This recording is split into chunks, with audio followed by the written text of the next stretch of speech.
जाके अर्श गगन में मठरी, तुम खोजो काया गठरी। जाके 68 तीर्थ ठठरी, सो कैसे बांधा गठरी। तुम छाड़ो झगड़ा झांटी, सोए तुलसी सोए जाटी। अब हम कहां आगे पूजा करते करते हम तुलसी की पूजा करने लगे। तुलसी को माता रूप ले लिया। और तुलसी कौन थी? ये उस राक्षस की पत्नी थी जिसने देवताओं के छक्के छुड़ा दिए थे। और किसी ने बताया था कि ये पतिव्रता है तुलसी, और इसका पतिव्रता धर्म भंग किया जाए तो ये राक्षस मरेगा। भगवान विष्णु ने ये बीड़ा उठाया, ये पाप कर्म किया, और फिर इसका तुलसी का पति मर गया। हाहाकार मची, टक्कर मारी, फिर विष्णु जी को इसने श्राप दिया। तो ये तो है उस तुलसी देवी यानी उस स्त्री पुण्यात्मा जो पतिव्रता थी, और उसके साथ भी इन भगवानों ने घिनौना कर्म करना पड़ा। तो पुण्यात्मा परमात्मा कहते हैं, दास ग्रीव या चूक दरोंदर, या तो ऊपर से लेकर नीचे अति बिजली पड़ी हुई है। ये तो पूर्ण परमात्मा के ज्ञान से ही इस जीव को इस अच्छे और बुरे का ज्ञान होगा, और ज्ञान भी हो गया, और परमात्मा की रजा नहीं है तो उस ज्ञान के ऊपर आप रुक भी नहीं सकते। अब आपको ज्ञान है कि भी हम रिश्वत लेते हैं तो पाप है, हम चोरी करते हैं तो पाप है।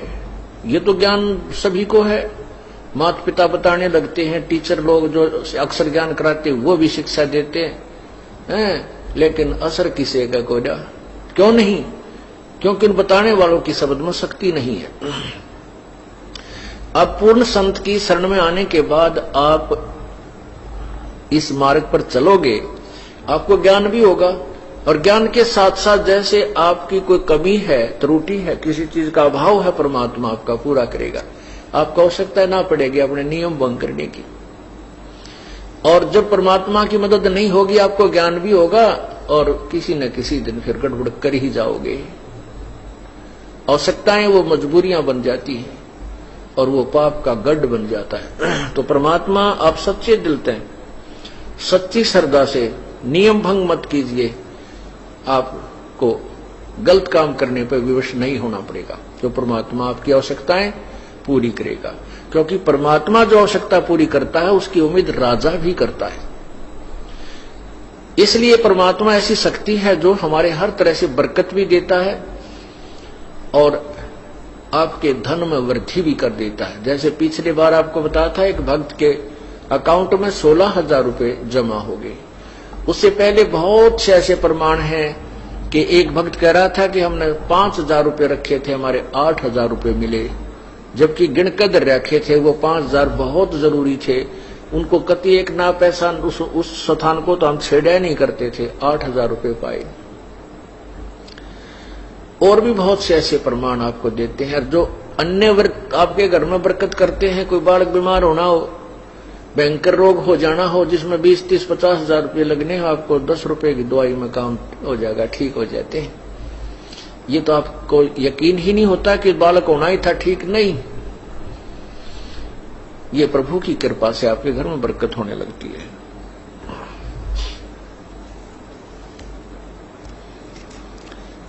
ये तो कहते हैं कि तुम तुलसी पूजन लागे। तुलसी भी एक जो है पौधा है,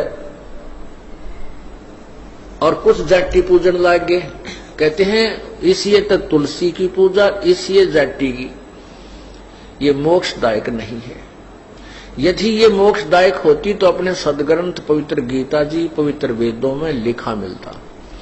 पवित्र गीता जी, पवित्र वेद, ये पूर्ण परमात्मा यानी पूर्ण वेद पूर्ण परमात्मा के द्वारा दिए हुए हैं। इस ब्रह्म को, ये ब्रह्म के द्वारा आगे उच्चारण किया गया है। और सवसम वेद जो 5वां वेद है वो प्रभु ने स्वयं अपने मुख से उच्चारण किया है, उसमें सर्वभेद है। और उसके वेद और गीता के अतिरिक्त जो अन्य पुराण है वो भगवान के द्वारा, ब्रह्म के द्वारा नहीं बोले गए, वो बोले गए हैं ब्रह्मा विष्णु महेश इनमें से या किसी ऋषि के द्वारा। तो जो आदेश वेदों और गीता में है वो प्रभु का है। उसके अतिरिक्त जो अन्य आदेश है पुराणों में वो किसी देव का है।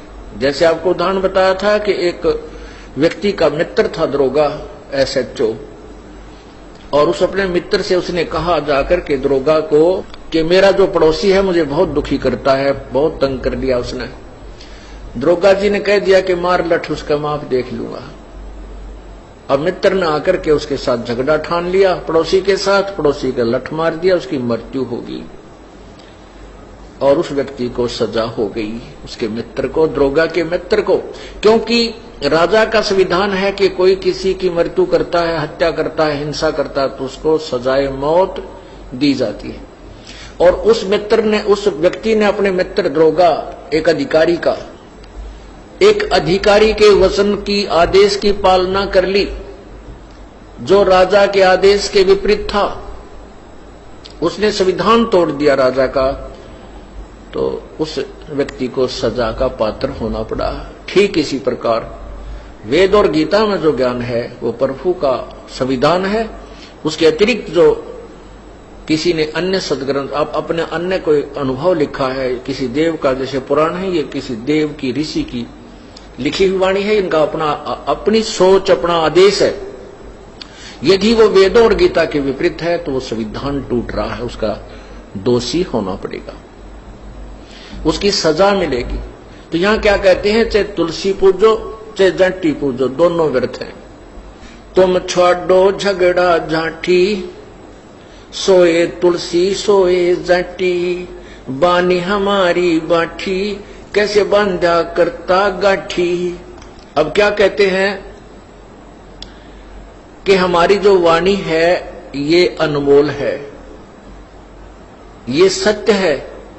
और तुम बताओ, तुमने भगवान की मूर्ति बना ली और पित्तल की या पत्थर की, और उसको अपनी गठड़ी में बांध कर सिर पर धर कर चल पड़े तीर्थ पर के रास्ते में कहीं अपनी पूजा करेंगे। तो तुमने भगवान ने गठड़ी में बांध लिया, फिर भगवान की सावो, वो तुम्हारी क्या मदद करेगा। ये तो ठारा भार बनमाली, देखो खालक बिन नहीं खाली। क्या बताते हैं कि यदि तुम जाति और तुलसी को पूज रहे हो, बस फिर तो परमात्मा के ही दिए हुए सब फूल पौधे पेड़ हैं, उन सब की पूजा कर लो। तो सभी पूज्य हैं, क्योंकि कुछ ना कुछ राहत आपको सभी को दे रहे हैं। जड़ जंग बजाओ टाली, ऐसे जा पड़ो जम जाली। जैसे पत्थर के आगे तुम घंटियां बजाते हो, इस साधना से तुम यम के लोक में पहुंच जाओगे, नरक में जाओगे। और फिर क्या बताते हैं, तुम साधुन को दो गाली, ऐसे डूबो का धारा काली।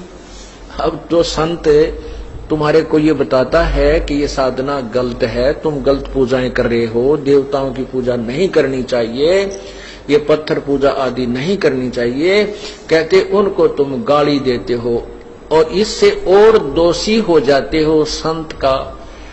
संत की निंदा करके, संत की गाली देकर, कहते ऐसे डूबो धारा काली। तुम साधुन को दो गाली, ऐसे बूढ़ो धारा काली। तुमने जड़ से लाई तारी कि जो तुमने जड़ से लाई तारी कि जो सतगुरु नजर निहाली। वो तो निर्भय अविनाशी देवा, जहां तो अवगत अलख अभेवा। जनदास गरीब पद सेवा, कोई पहुंचे संत परेवा। यानी इस तत्व ज्ञान के ऊपर सत साधना के लिए करने वाला तो कोई एक